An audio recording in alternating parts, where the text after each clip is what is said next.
حیدرآباد دکن ہندوستان کی تاریخ کا وہ اہم شہر ہے جس کے چپے چپے پر قطب شاہی بادشاہوں اور آصف جاہی حکمرانوں کی نشانیاں آج بھی موجود ہے۔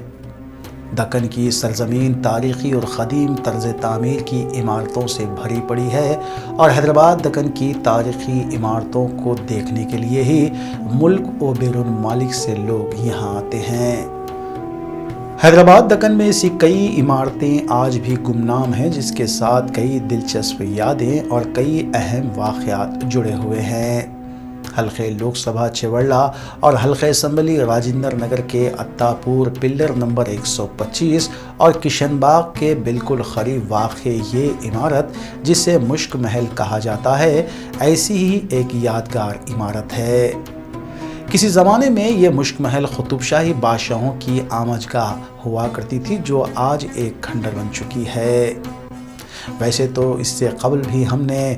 اس مشک محل کے بارے میں رپورٹ پیش کی ہے، لیکن اب پھر سے یہ مشک محل سرخیوں میں آ چکا ہے کیونکہ ایک مقامی ٹی وی چینل کے مطابق کچھ نوجوان جب اس کھنڈر نما مشک محل میں ویڈیو بنانے پہنچے تب انہیں یہاں پر ایک سانپ نظر آیا اور نوجوانوں نے وہاں پر ایک ایسا گڑھا بھی دیکھا جو ان کے مطابق ایک سرنگ ہو سکتی ہے۔ ہم اپنے ناظرین کو پہلے تو اس مشک محل کی تاریخ سے واقف کروا دیں کہ اس مشک محل کی تعمیر کیوں اور کیسے عمل میں آئی۔ تاریخی اور کتابی حوالے بتاتے ہیں کہ قطب شاہی دور حکومت میں ایران سے کچھ تاجر مشک کی تجارت کرنے حیدرآباد آئے تھے، لیکن کافی دن گزر جانے کے باوجود بھی انہیں ان کی مشک کا کوئی خریدار نہیں ملا کیونکہ مشک بہت مہنگی تھی۔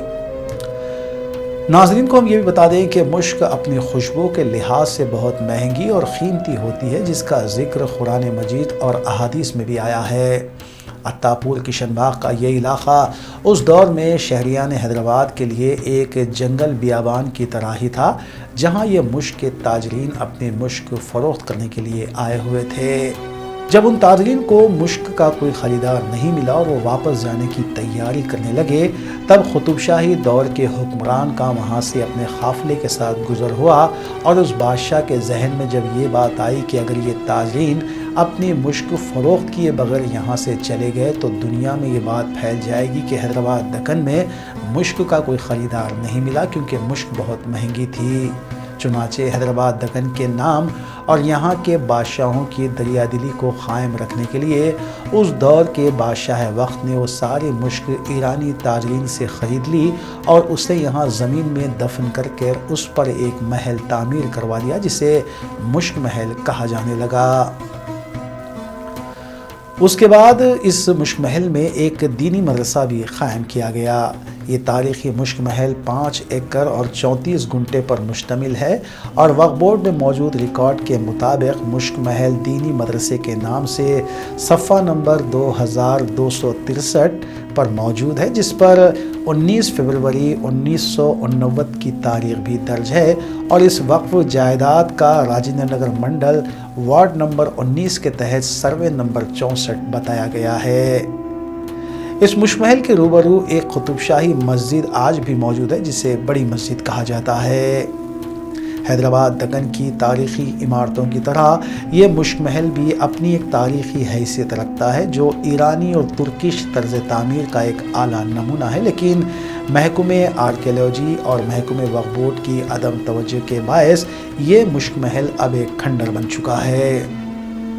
وقف کی اراضیات پر چیل کی نظر رکھنے والے لینڈ گرابرز نے کئی مرتبہ یہاں پر قابض ہونے کی کوشش بھی کی، لیکن اپنے آبا و اجداد کے ورثے کی حفاظت کرنے والے اور حیدرآباد دکن کی سرزمین سے جذباتی رشتہ رکھنے والے مقامی نوجوانوں نے اس مشک محل کے تحفظ کے لیے ہمیشہ اپنی کوششیں جاری رکھیں۔ یہاں یہ تذکرہ بھیجا نہ ہوگا کہ ریاست تلنگانہ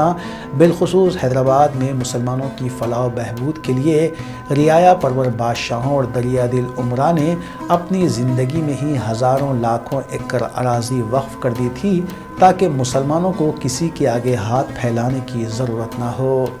مگر وقف بورڈ کی مجرمانہ غفلت اور سنگین لاپرواہی کی وجہ سے وقف اراضیات پر ناجائز قبضے ہو چکے ہیں، جبکہ محکمہ وقف بورڈ میں ریکارڈ ہونے کے باوجود بھی وقف بورڈ انتظامیہ کو وقف اراضی کے بارے میں اس وقت پتہ چلتا ہے جب اس پر لینڈ گرابرز قبضہ کر چکے ہوتے ہیں۔ پھر پولیس، عدالت، تحقیقات، ثبوت اور گواہ، اس کے بعد فیصلہ پھر بھی وقف بورڈ کے خلاف ہی آتا ہے، جس کے نتیجے میں ہزاروں ایکڑ وقف اراضی ناجائز قابضین ہڑپ کر جاتے ہیں۔ تلنگانہ حکومت کی جانب سے موزم جاہی مارکیٹ، سردار محل، گلزار ہاؤس، اسٹیپ وال، کلاک ٹاور چوک، کلاک ٹاور شالی بنڈا اور گنبدان قطب شاہی کے علاوہ دیگر کئی قدیم تاریخی عمارتوں کی عظمت رفتہ کو بحال کرنے کے لیے تزئین کا کام جاری ہے، جو خوش آئند بات ہے، مگر آج وقت کی اہم ضرورت ہے کہ محکمہ وقف بورڈ اور آرکیالوجی ڈپارٹمنٹ مشترکہ طور پر ایک دوسرے سے تال میل کرتے ہوئے ایسی تاریخی عمارتوں اور وقف اراضیات کا تحفظ کریں اور مشک محل کا تفصیلی معائنہ کرتے ہوئے وہاں کی اس سرنگ کے بارے میں معلومات حاصل کریں جس کے بارے میں ابھی یہ توثیق نہیں ہوئی ہے کہ کیا واقعی یہ کوئی سرنگ ہے۔ اس رپورٹ کو پیش کرنے کا ہمارا مقصد متعلقہ محکموں کو یہ احساس دلانا ہے کہ ان تاریخی عمارتوں اور وقف کی اراضیات کا تحفظ کیا جائے، کیونکہ یہ مسلمانوں کی امانت ہے۔